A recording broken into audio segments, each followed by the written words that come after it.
like even now, like I still look at textbooks back in those days and try and so I teach history, and so I still got like my textbooks from Calston because history was the only thing I passed, and so the Black Civil Rights Movement textbook in terms of and how it and just comparing it to the resource that was created or I created, looking at the PowerPoint, it's the information is the same in terms of back then to now. The only like change is probably like with technology now where we're diving into the author that created that information and understanding their narratives about them creating that, because it gives us a more in-depth perspective on that history is no longer what's set in stone. You're diving into it more and you're looking at the narrative of the person that made that thing in stone.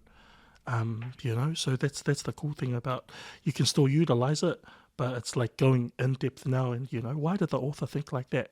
What was their perspective when they wrote that down? What were they going through? So that's the cool thing about doing it now, yeah. Who's some of those authors? Oh, you put me on the spot. Sorry.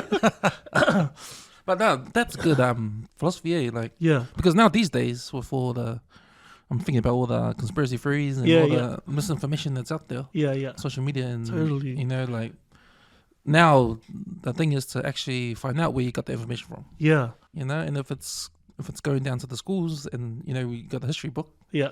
Okay, who wrote it? Where is he coming from? Yeah. It's that kind of thing now, eh? Yeah. So does MOE have sort of like a framework with how to pick these historians, these books? And, how you said are these the same books from back in the day? Yep. When you guys were at school? Yep. So, but like, the range of it expands over time, because now you got like, these amazing scholars who are putting their version of it, or they've gone and done their own research on it and added their own lens to it in terms of, what happened during that time. And so adding those different perspectives, you as a student, you look at it and you're like, instead of one option, now you got like 5 other options to select the text and to utilize that to support your point. So the content is expanded, so it's just picking which one you need to support that point that you want to make. I remember hearing what's his name, Bill Gates. Oh yeah, because he reads a book every day. True. Like he reads every day. Like he reads books, but he said something about reading a book about a topic and then reading 2 other books about the same topic. Yeah. So he can get a different angle on that view. Yeah. So he might get a different. Some might have a different argument about that same view. Yeah. So I thought that was interesting, but that was kind of like, that's good to hear, because it's kind of like it teaches the kids how to have sort of like critical thinking. Like don't decipher either. Whatever anything is told to you. Yeah. Like have this conscience in your mind to learn that, hey, don't like go all in. Like figure out if it's like you can easily say if that's the narrative or not. Yeah. Like, by just going in a little bit deeper into it. There. Yeah. Like thinking.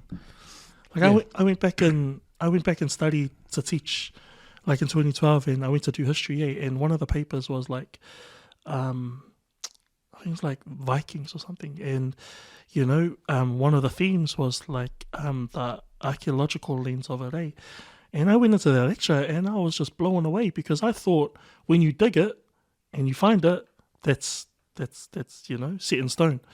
But now it's, I remember the lecturer was explaining to me, like in terms of, you dig it and you find it, now you add it to the expansion of lenses that is there, and that helps like color the answer you're searching for. It's just like one piece of it all. And I was like, whoa, like I grew up thinking, as soon as you find it, that was done back then and that's it.